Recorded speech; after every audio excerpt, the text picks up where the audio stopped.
Hello friends, welcome to Gomathi's kitchen. இன்னைக்கு நம்ம பார்க்க போற ரெசிபி பாத்தீங்க அப்படினா ரொம்பவே ஒரு ஆரோக்கியமான வெந்தய கீரை மசாலா சப்பாத்தி எப்படி செய்யலாம்ங்கறத பார்க்கலாம். இந்த சப்பாத்திக்குன்னு பாத்தீங்கன்னா சிம்பிளா தயிர் பச்சடி அப்படி இல்லனா நம்ம வீட்ல வந்து ஊறுகாய் வச்சிருப்போம் இல்லையா, முக்கியமா தக்காளி தொக்கு வச்சிருந்தீங்க அப்படினா செம்ம காம்பினேஷன்ங்க, கட்டாயமா ட்ரை பண்ணி பாருங்க. இப்போ நான் சொல்லிருக்க மெத்தட்ல இந்த சப்பாத்தி நீங்க செஞ்சுக்கிட்டீங்க அப்படினா நம்ம லாங் டிராவல் போறப்போ இல்ல பிக்னிக்லாம் போறப்ப வந்து நீங்க செஞ்சு எடுத்துட்டு போலாம். ஒரு 4-5 நாளைக்கு கெட்டு போகாது. டேஸ்டும் பாத்தீங்கன்னா செம்மையா இருக்கும். இப்போ வாங்க இந்த சப்பாத்தி எப்படி செய்யலாம்ங்கறத பார்க்கலாம். கோமதிஸ் கிச்சனை சப்ஸ்கிரைப் பண்ணாதவங்க சப்ஸ்கிரைப் பட்டனை ப்ரெஸ் பண்ணிக்கோங்க. உடனுக்குடனே அப்டேட் வேணும் அப்படின்னா பக்கத்தில் இருக்க பெல் பட்டனில் ஆல்ங்கிற ஆப்ஷனை மறக்காமல் ப்ரெஸ் பண்ணி வச்சுக்கோங்க. இப்போ இந்த வெந்தயக்கீரை சப்பாத்தி செய்கிறதுக்கு நான் ஒரு கட்டு வெந்தயக்கீரை வாங்கி நல்லா தலையெல்லாம் ஆஞ்சி எடுத்துட்டேன். அதுக்கப்புறமா பாத்திரத்தில் தண்ணி பிடிச்சி 4-5 தடவை நல்லா அலசி எடுத்துட்டிங்க அப்படின்னா அதில் இருக்க மண்ணெலாம் போயிடும். இப்போ இதை வந்து பொடியாக நறுக்கி எடுத்து வச்சுக்கலாம். இப்போ நறுக்கிறதுன்னு பார்த்திங்கன்னா ரொம்ப நைஸாக வந்து நறுக்கிட்டிங்க அப்படின்னா சில சமயம் வந்து சப்பாத்தி கசந்து போன மாதிரி ஆகிடும். அதனால் கொஞ்சம் பெருசாக இந்த அளவுக்கு நறுக்கி எடுத்தால் போதும். இது வந்து நறுக்கினதோட அளவு மெஷரிங் கப்பில் நல்லா டைட்டாக எடுத்திங்கன்னா 1 கப் அளவுக்கு உங்களுக்கு இருக்கும். இப்போ இதில் வந்து நம்ம மஞ்சள் பொடி சேர்த்துக்க போகிறோம். மஞ்சள் பொடி அளவுன்னு பார்த்திங்கன்னா ஒரு 1/4 டீஸ்பூன் அளவுக்கு சேர்த்தா போதும். இப்போ அடுத்ததாக இதில் வந்து காரத்துக்கு வந்து பச்சை மிளகாய் காரம் நல்லாயிருக்கும். அதனால் ஒரு 3 பச்சை மிளகாவை உரலில் வச்சு தண்ணி இல்லாமல் இடிச்சிட்டு அந்த சாந்து அளவுன்னு பார்த்திங்கன்னா 1 டீஸ்பூன் அளவுக்கு சேர்த்துக்கோங்க. உங்களுக்கு காரம் எவ்வளோ வேணுமோ அதுக்கேற்ற மாதிரி பச்சை மிளகாவை இடிச்சிட்டு சேர்த்துக்கலாம். கூடவே பார்த்திங்க அப்படின்னா ஓமம் வந்து ஒரு 1/2 டீஸ்பூன் அளவுக்கு எடுத்து கையால் இந்த மாதிரி கசக்கி போட்டிங்க அப்படின்னா நல்ல வாசனையாக இருக்கும். ஓமம் இல்லாத பட்சத்தில் நீங்கள் சீரகம் கூட சேர்த்துக்கலாம், நல்லாயிருக்கும். இப்போ இதிலேயே ஒரு 1/4 டீஸ்பூன் அளவுக்கு மிளகாய்த்தூள், ஏற்கனவே நம்ம பச்சை மிளகாவும் சேர்த்துருக்குறோம், மிளகாய்த்தூளும் போடுறப்ப அதுக்கேற்ற மாதிரி உங்களுக்கு எவ்வளோ வேணுமோ சேர்த்துக்கோங்க.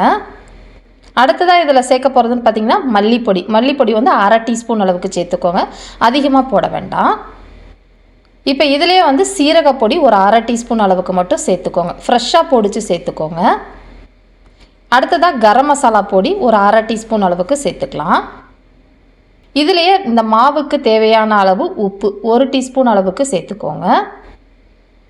இப்போ இதிலேயே வந்து பார்த்திங்க அப்படின்னா ஒரு 1/4 கப் அளவுக்கு ஃப்ரெஷ்ஷான தயிர், கெட்டியான தயிராக எடுத்துக்கோங்க. அதுவும் புளிக்கக்கூடாது, புளிச்சுது அப்படின்னா தயிர் நல்லா இருக்காது. தயிர் அலர்ஜி அப்படின்னா தயிரை நீங்கள் போடாமலும் இந்த சப்பாத்தி செய்யலாம். அப்படி இல்லைன்னா கொஞ்சமாக எலும்புச்சம்பழம் சாறு சேர்த்துக்கோங்க. அடுத்ததாக இதில் வந்து ஒரு 2 டேபிள் ஸ்பூன் அளவுக்கு கடலை மாவு சேர்த்துக்கோங்க. இப்போ முதல்ல எல்லா சாமான்களும் ஒன்று சேர கலந்து விட்டுறலாம்.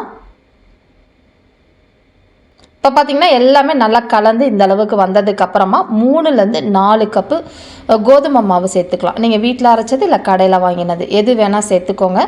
இதை போட்டுட்டு அதில் இருக்கிற தண்ணியிலே முதல்ல வந்து பிசைஞ்சிடுங்க. அதுக்கப்புறமா தேவையான அளவு கொஞ்சம் கொஞ்சமாக ஊற்றி நம்ம பிசைஞ்சு எடுத்துக்கலாம்.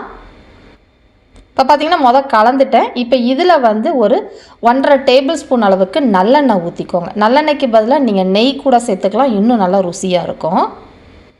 இப்போ இந்த அளவுக்கு கலந்தாச்சு. இப்போ தான் நான் வந்து தண்ணி சேர்க்க போகிறேன். தண்ணி கொஞ்சம் கொஞ்சமாக தெளித்து பிசைஞ்சுக்கோங்க.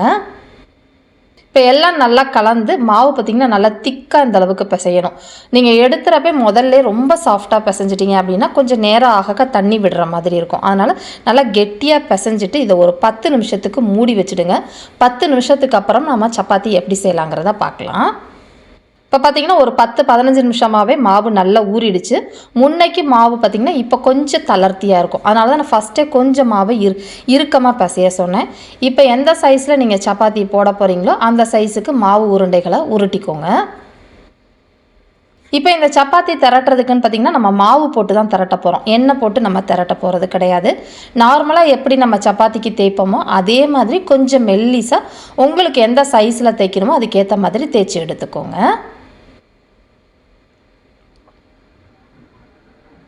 இப்போ பார்த்திங்கன்னா சப்பாத்தி நல்லா தேய்ச்சி எடுத்துட்டேன். இந்தளவுக்கு தின்னாக தேய்ச்சா தான் சப்பாத்தி நல்லா சாஃப்டாக இருக்கும். நான் கொஞ்சம் பெரிய சப்பாத்தியாகவே இன்றைக்கி போட்டிருக்கிறேன். இப்போ இதை வந்து நம்ம சுட்டு எடுத்துடலாம்.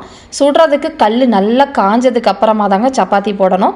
அப்போ தான் உங்களுக்கு சப்பாத்தி நல்லா வந்து சாஃப்டாக இருக்கும். கம்மியான தீலியோ இல்லை கல் சூடாகாமல் எடுத்திங்கனாலும் சப்பாத்தியோட டெக்ஸ்சர் பார்த்திங்கன்னா கொஞ்சம் ஹார்டாக இருக்கிற மாதிரி இருக்கும்.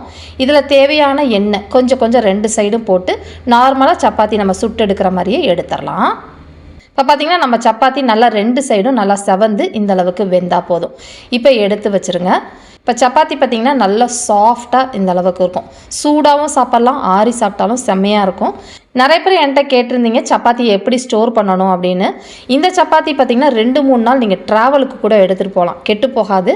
முக்கியமாக வந்து சப்பாத்தியை வந்து டிஃபன் பாக்ஸில் போடாதீங்க. நீங்கள் சுட்ட உடனே இந்த மாதிரி நல்ல சுத்தமான துணியில், காஞ்ச துணியில் போட்டு மூடி வச்சிட்டிங்க அப்படின்னா அது வேர்வை விடாமல் சப்பாத்தி எப்போதுமே சாஃப்டாக உங்களுக்கு இருக்கும். இப்போ பார்த்திங்கன்னா நான் போட்ட எல்லா மாவுலேயுமே சப்பாத்தி போட்டு எடுத்துட்டேன். நல்ல செம்ம டேஸ்ட்டாக இருக்கும். இதுக்கு சைட் டிஷ்ஷே தேவைப்படாது, நம்ம அப்படியே சாப்பிடலாம். அப்படி இல்லைன்னா தயிர் பச்சடி ஊறுகாவோட வச்சு சாப்பிட்றப்ப செம்மையாக இருக்குங்க. ட்ரை பண்ணி பாருங்கள். இதே மாதிரி அளவுகளோட இந்த வெந்தய சப்பாத்தியை நீங்களும் ட்ரை பண்ணி பாருங்கள். செஞ்சு பார்த்துட்டு எப்படி இருக்குங்கிறத கமெண்ட் பண்ணுங்கள். வீடியோ பிடிச்சிருந்தாலும் கமெண்ட் பண்ணுங்கள், லைக் பண்ணுங்கள், ஷேர் பண்ணுங்கள். மறக்காமல் கோமதிஸ் கிச்சன் சேனலையும் சப்ஸ்கிரைப் பண்ணி வச்சுக்கோங்க. தேங்க்ஸ் ஃபார் வாட்சிங்.